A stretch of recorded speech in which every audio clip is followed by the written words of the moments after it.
You're sitting down to finally do the thing you've been putting off for weeks.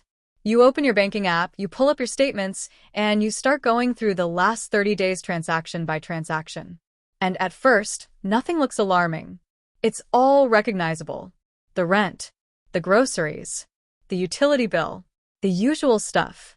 But then you get to the middle of the list and something strange starts happening. Charges you barely remember making. A food delivery fee here. A subscription you forgot you signed up for. A fast food receipt that somehow cost more than you remember spending. A BNPL installment you don't even recognize anymore because whatever you bought has already blended into the background of your life. And by the time you add it all up, the number staring back at you doesn't make sense. You didn't buy anything extravagant. You didn't go on a trip. You didn't splurge on anything significant. You just lived. And somehow living cost you everything you earned, and then some. If that sounds familiar, you're not bad with money. You're spending money in a system that has been deliberately engineered to extract it from you. And today we're going to name every single part of that system. Hi, you can call me Miss Money, and I spend way too much time thinking about the gap between what things used to cost, what they cost now, and exactly how that gap is quietly making it impossible for ordinary people to build wealth. If you're someone who feels like they're spending the same as always, but somehow falling further behind every month, make sure you hit that subscribe button and give this video a thumbs up if it helps you out. I post new videos every single day, and I genuinely think this one might change how you look at your bank statement forever. Before we get into it, drop a number in the comments right now. Just a rough estimate. How many subscriptions or recurring charges do you think you're currently paying for? Don't check. Just guess. I'll come back to why that number matters before the end of this video. Here's the context, because I think it explains everything that follows. According to the Bureau of Labor Statistics, the average household spent $78,233 on consumer expenditures in 2024. That's up 5.1% from the previous year. Wages, over the same period, rose 3.8%. Do that maths. Spending is climbing faster than earning. The gap between what things cost and what people can actually afford widens every single year. And here's what makes it worse. A significant portion of that spending goes toward things that have quietly transformed from reasonable purchases into financial traps. Products and services that used to make sense no longer do. The value proposition has collapsed, but the habit of buying them hasn't. Some of these will feel obvious when I say them. Others might genuinely surprise you. All of them are quietly draining bank accounts in 2026 while delivering far less value than they once did. We are going through 12 of them today. Number 1. Food delivery apps. Let me show you what's actually happening every time you open DoorDash, Uber Eats, or any equivalent platform. Delivery platforms charge restaurants commission fees ranging from 15 to 30% on every single order. Restaurants don't absorb that cost. They pass it directly to you through inflated menu prices. Studies have found that prices on delivery apps run approximately 25% higher than the same items ordered or purchased in store. And that is before any additional fees. Delivery fee. Service fee. Small order fee if your total doesn't clear their minimum threshold. Peak hour surcharge. A tip for the driver. A meal that costs $12 at the restaurant can easily reach $22 through the app. That is an 83% markup for the privilege of not making the 10-minute drive yourself. Here's the thing, that occasional emergency order? Completely understandable. Life happens. But when delivery becomes a habit, twice a week, 3 times a week, the maths becomes quietly devastating. Someone ordering delivery twice a week at a $15 premium per order is spending an extra $1,560 annually just in markups and fees. That $1,560, invested at 8% annual returns over 20 years, becomes approximately $7,800 per year of the habit. The apps know this. Their interfaces are engineered to minimize friction and maximize ordering frequency. The subscription programs like DashPass create an illusion of savings while locking you into consistent usage patterns because a subscription you've paid for feels like money already spent, so you order more to get your money's worth. In 2026, Food delivery for regular use has stopped being a convenience and started being a wealth transfer from your account to corporate shareholders. The occasional order makes sense. The weekly ritual does not. Number 2, new cars. The moment a new car leaves the dealership lot, it loses approximately 20% of its value. On a $48,000 vehicle, which is close to the average new car price right now, that is $9,600 evaporating before you reach the first intersection. By the end of year 1, depreciation typically hits 25 to 30%. Your $48,000 car is worth $33,000 to $36,000. You have lost more than a year's rent in 12 months, and the car hasn't needed a single major repair yet. Now here's what most people don't realize. 5-year-old cars exist in a financial sweet spot that new car buyers completely ignore. They've already absorbed the steepest depreciation curve. They typically don't need major repairs for several more years. Modern vehicles reliably run 150,000 to 200,000 miles with basic maintenance. Buy a reliable 5-year-old vehicle, drive it for 3 or 4 years, sell it before the likelihood of major repairs increases, and repeat.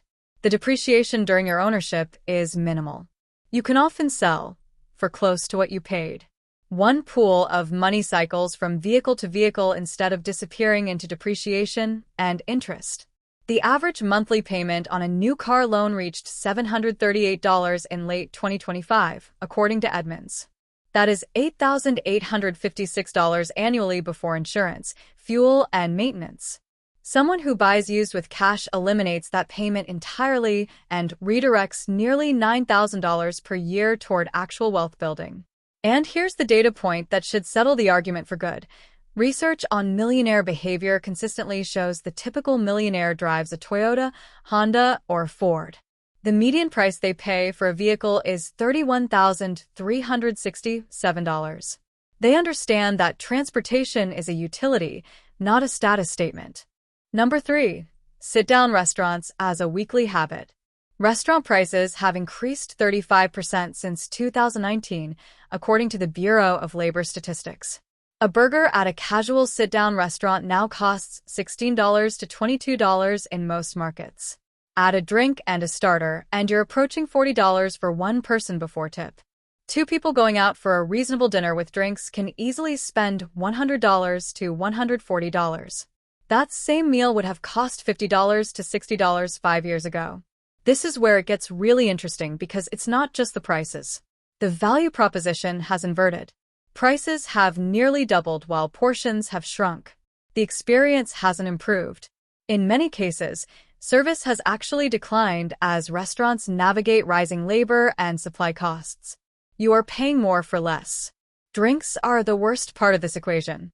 A $14 cocktail uses approximately $2 worth of ingredients. A $4 soft drink costs the restaurant about 15 cents. A coffee with a markup of over 2,000%. These add-ons exist because food margins have compressed.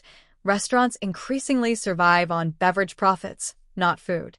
Look, I'm not telling you to never eat out.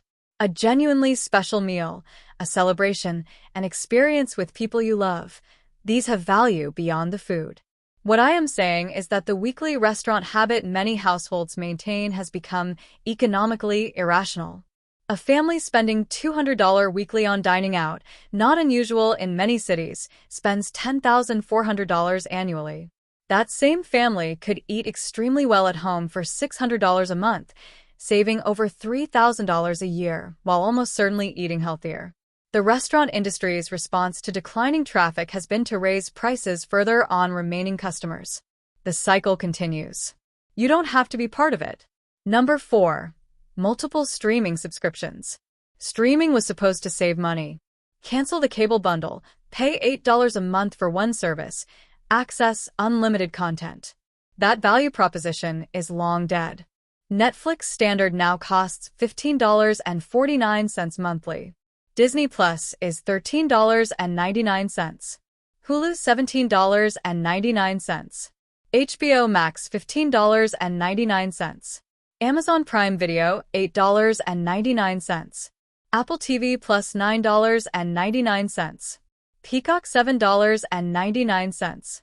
Paramount plus $11.99. Subscribe to all of them, and you're paying over $100 a month, $1,200 annually, which is more than many people paid for cable. Except now it's worse, because the content is deliberately fragmented to force multiple subscriptions. The show you want moves to a platform you don't have. The sports package requires yet another service. They are reconstructing the cable bundle they claim to replace, just charging you separately for each piece. The average household subscribes to 4.5 streaming services, according to Deloitte's 2025 Digital Media Trends Report. That's approximately $60 to $75 a month spent watching screens.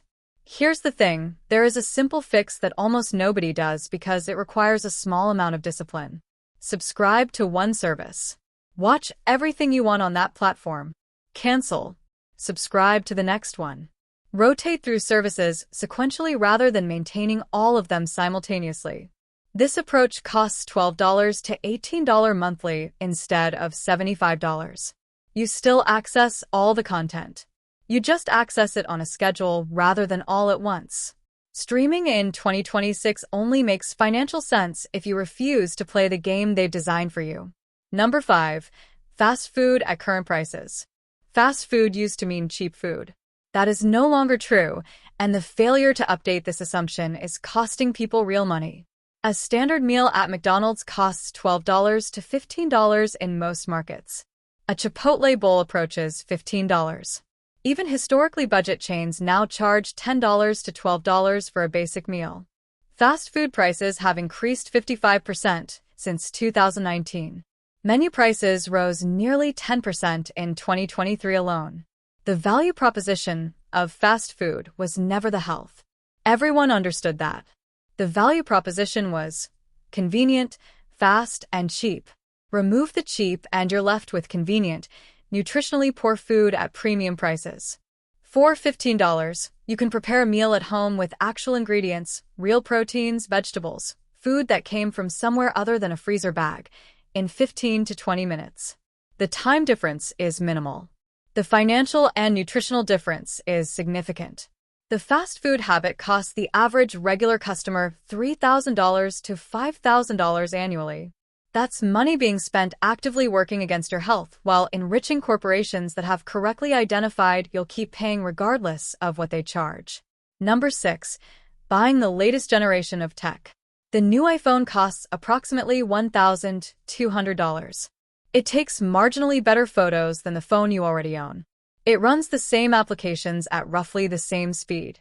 The marginal improvement between smartphone generations has collapsed to near zero for ordinary users.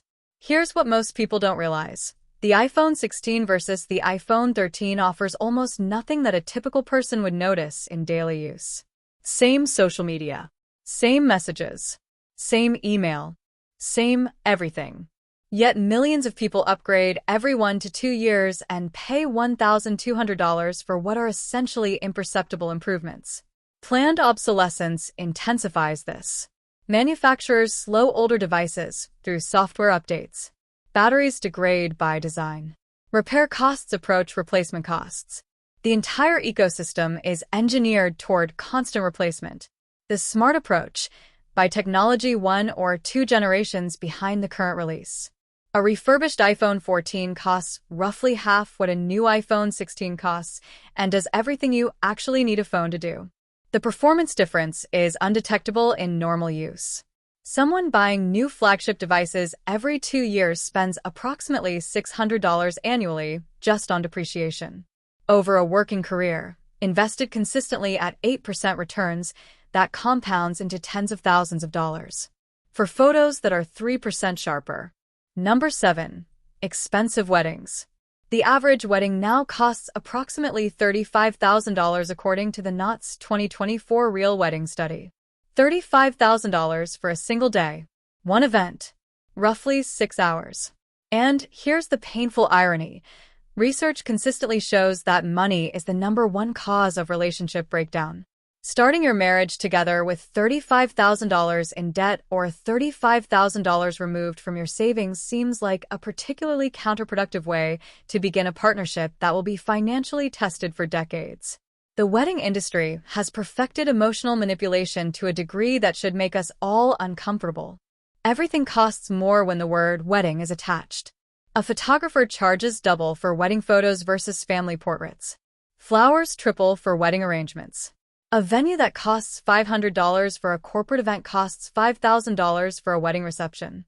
You are not paying for higher quality. You are paying for the label. Research from Emory University found that couples who spend $50,000 or more on weddings are 46% more likely to divorce than couples who spend under $10,000. Now, correlation is not causation, but the pattern is striking enough to take seriously. I'm not telling you that celebrating your marriage is wrong. I'm telling you that a $35,000 party funded by credit cards at the expense of your emergency fund and home deposit is a trade-off most people make without consciously choosing it. The ceremony is legal at a courthouse. The marriage is what matters. If you can fully afford the celebration without compromising any other financial goal, spend exactly what you want.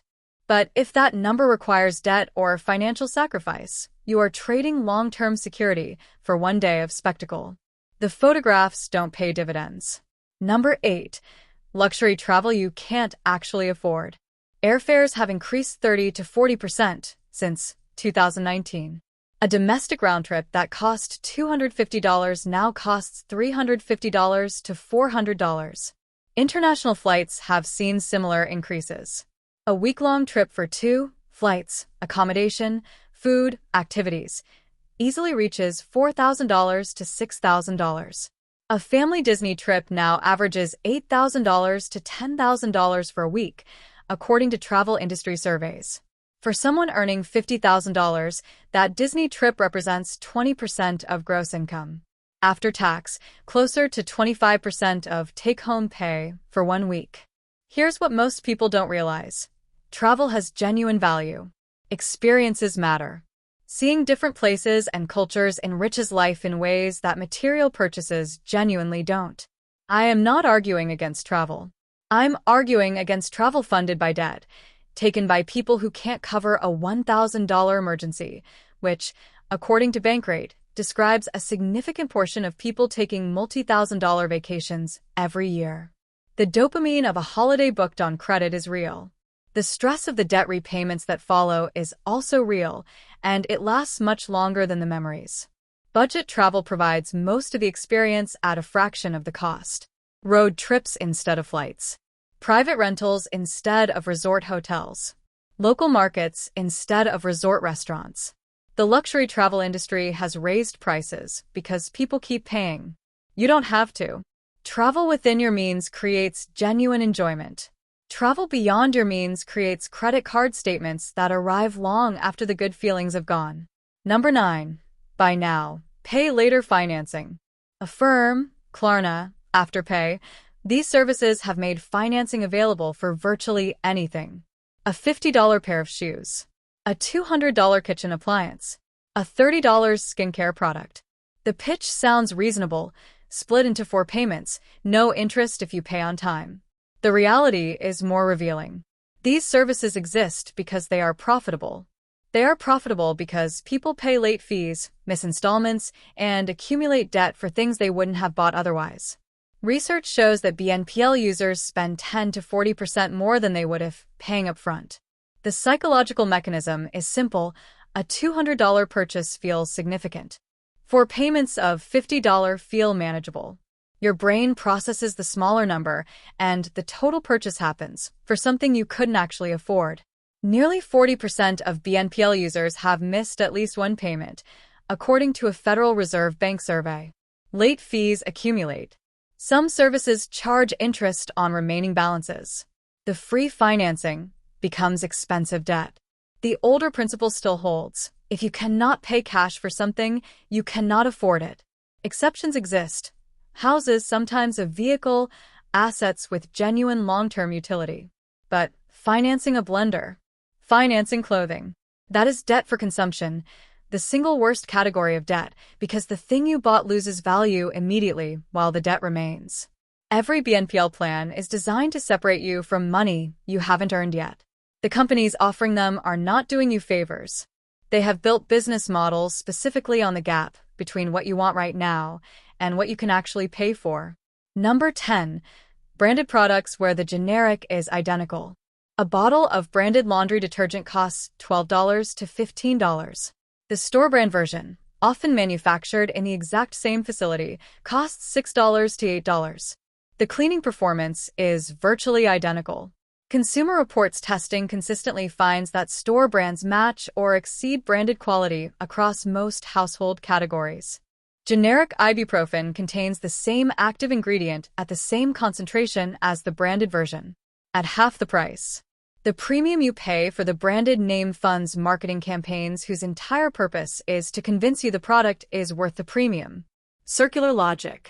Extracting money without delivering corresponding value.